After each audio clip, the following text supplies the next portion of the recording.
Assalamualaikum warahmatullahi wabarakatuh. Kami dari kelompok 10 yang akan membahas tentang prosedur pendaftaran hak cipta.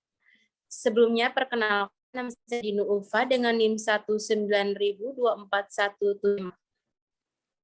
Saya Delaksmi Radita, NIM 1924180. Saya Tiara Rahma Puspita dengan NIM 1902415. Saya Kairunisa Putriani dengan NIM 190249193. Selanjutnya saya akan membahas tentang apa itu HKI. Hak kekayaan intelektual adalah hak hukum yang menjamin bahwa seseorang penemu atau pencipta dapat memperoleh hak-haknya secara eksklusif baik secara material maupun imaterial atas karya yang dihasilkan. HKI mengacu pada dua hal secara umum, yaitu hak cipta atau hak milik industri. Selanjutnya, pengertian hak cipta. Undang-Undang Nomor 19 Tahun 2002 tentang hak cipta menyatakan bahwa hak cipta adalah hak yang mengatur karya intelektual di bidang ilmu pengetahuan, seni, sastra yang dituangkan dalam bentuk yang khas dan diberikan pada ide, prosedur, metode, dan konsep yang telah dituangkan dalam wujud tetap. Hak cipta adalah eksklusif pencipta yang timbul secara otomatis berdasarkan prinsip dekstratif setelah suatu penciptaan diwujudkan dalam bentuk nyata tanpa mengurangi pembatasan sesuai dengan ketentuan peraturan perundang-undangan. Hak terkait itu adalah hak yang berkaitan dengan hak cipta, merupakan hak eksklusif bagi pelaku pertunjukan, prosedur, program, atau lembaga pernyataan. Penyiaran. Selanjutnya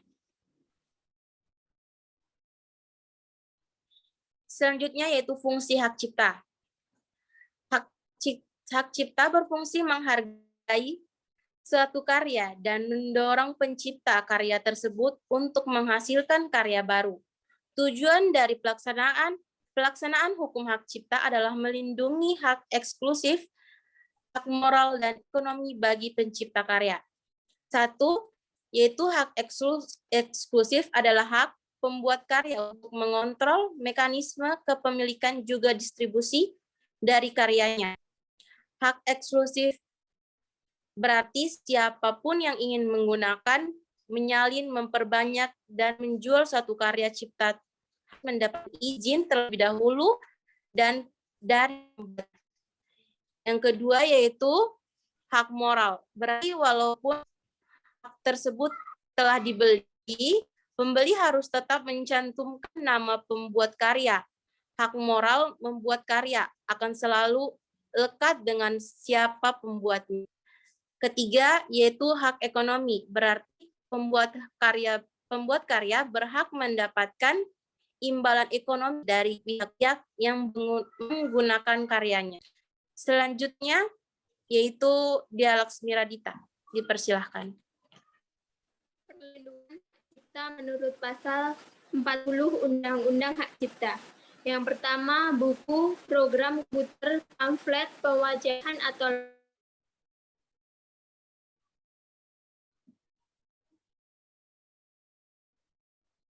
dan ciptaan jenis dengan itu. Yang ketiga, alat peraga yang dibuat untuk kepentingan pendidikan dan ilmu pengetahuan. Yang keempat, lagu atau musik dengan atau tanpa teks. Yang kelima, drama atau drama musikal, tari, koreografi, pewayangan, dan pantomim. Yang keenam, seni rupa dalam segala bentuk seperti seni lukis, gambar, seni ukir, seni kaligrafi, seni pahat, seni patung, kolase, dan seni terapan. Yang ketujuh, arsitektur. Yang kedelapan, peta. Yang sembilan, seni batik. Yang ke-10, fotografi. Dan yang terakhir, terjemahan, tafsir, sadran, bunga rampai, dan karya lain dari hasil pengalih wujud. Selanjutnya, hasil karya yang tidak dilindungi hak cipta diatur dalam pasal 41 dan 42 Undang-Undang Hak Cipta. Yang pertama adalah hasil karya yang belum diwujudkan dalam bentuk nyata. Yang kedua, setiap ide, prosedur, sistem, metode, konsep, prinsip, temuan atau data walaupun telah diungkapkan, dinyatakan, digambarkan, dijelaskan, atau digabungkan dalam sebuah ciptaan.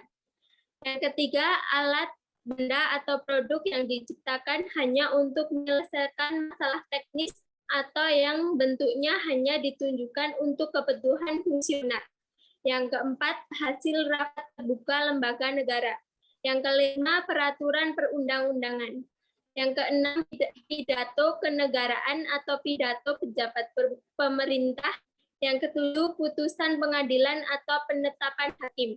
Yang terakhir, kitab suci atau simbol keagamaan. Selanjutnya, jangka waktu perlindungan. Diatur dalam pasal 57-63 Undang-Undang Hak Cipta. Yang pertama, ciptaan seumur hidup pencipta terus berlangsung selama 70 tahun setelah pencipta meninggal dunia, terhitung mulai tanggal 1 Januari tahun berikutnya, 50 tahun apabila pemilik hak cipta adalah badan hukum. Yang kedua, ciptaan dalam program komputer yaitu 50 tahun sejak pertama kali dipublikasikan. Yang ketiga, pelaku pertunjukan 50 tahun sejak kali dipertunjukkan. Yang keempat, prosedur rekaman 50 tahun sejak ciptaan dipublikasikan. Yang terakhir, lembaga penyiaran 20 tahun sejak pertama disiarkan. Selanjutnya akan dijelaskan oleh Mbak Tiara Rahma. Baik, terima kasih. Berikutnya langkah-langkah ciptaan produk hak terkait pada pasal 64-73 Undang-Undang Hak Cipta. Yang pertama, kita harus melakukan registrasi akun pada hakcipta.dgip.go.id. Kemudian yang kedua, pilih pengajuan pencatatan digital. Yang ketiga, isi seluruh formulir yang tersedia. Yang keempat, data dukung yang dibutuhkan. Yang kelima, lakukan pembayaran. Setelah melakukan pembayaran, kemudian pemeriksaan formalitas. Yang ketujuh, verifikasi. Yang ke-8, pencatatan ciptaan disetujui. Yang ke-9, percetakan sertifikat.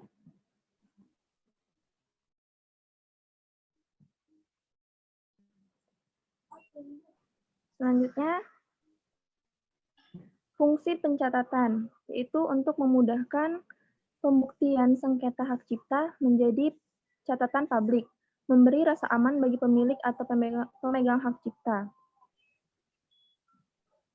Kemudian, hapusnya kekuatan hukum pencatatan ciptaan dan produk hak terkait yang terdapat pada pasal 74-75 Undang-Undang Hak Cipta.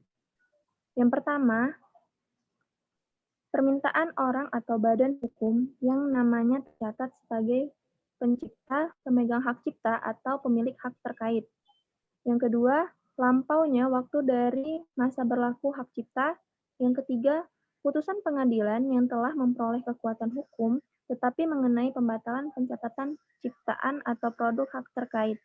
Yang keempat, melanggar norma agama, norma asusila, ketertiban umum, pertahanan dan keamanan negara, atau peraturan perundang-undangan yang penghapusannya dilakukan oleh menteri.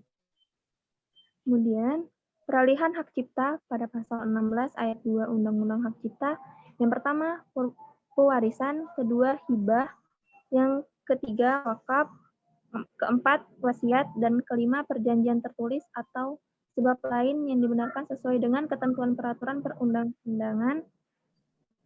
Hak cipta dapat dijadikan sebagai objek jaminan fidusial. Terima kasih. Selanjutnya, penjelasan dari Mbak Khairun. Dokumen yang dibutuhkan. di mana untuk mendaftarkan hak cipta atas nama perorangan, Anda perlu melengkapi dokumen-dokumen yang terdiri atas yang pertama ada surat kuasa ditandatangani di atas materai 10.000. Yang kedua ada surat pernyataan keaslian. Yang ketiga ada NPWP. Yang keempat ada sampel karya. Jika Anda mendaftarkan hak cipta atas nama perusahaan, maka ada beberapa dokumen tambahan yang harus dilengkapi, yaitu yang pertama ada surat pengalihan hak cipta dari pembuat karya kepada pemegang hak cipta. Yang kedua ada NPWP perusahaan. Yang ketiga akta perusahaan. Yang keempat fotokopi identitas pemohon dan pencipta karya atau KTP. Prosedur pendaftaran hak cipta. Pendaftaran hak cipta dapat dilakukan melalui dua cara, yaitu daftar langsung ke kantor wilayah Hukum dan HAM atau mendaftar secara online. Untuk mendaftar langsung ke kantor wilayah Departemen Hukum dan HAM, prosedur yang pertama yaitu dengan cara konvensional, yaitu datang langsung ke kantor Hukum dan HAM yang dikenal juga dengan singkatan Kanwil Depkumham di masing-masing ibu kota provinsi. Selanjutnya, apabila Anda ingin melakukan secara online, dapat dilakukan dengan masuk ke situs hakcipta.dgip.go.id. Yang kedua, lakukan registrasi untuk mendapatkan username dan password. Yang ketiga, login menggunakan username yang telah diberikan. Yang keempat, mengunggah dokumen persyaratan. Yang kelima yaitu melakukan pembayaran setelah mendapatkan kode pembayaran pendaftaran. Yang keenam maksudnya menggunakan proses pengecekan.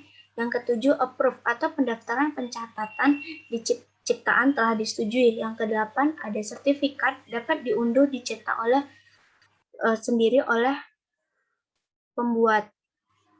Selanjutnya saya kembalikan kepada moderator. Baik, sekian dari penjelasan dari kelompok kami. Apabila ada kesalahan, mohon maaf. Wabillahi taufiq wal hidayah. Wassalamualaikum warahmatullahi wabarakatuh.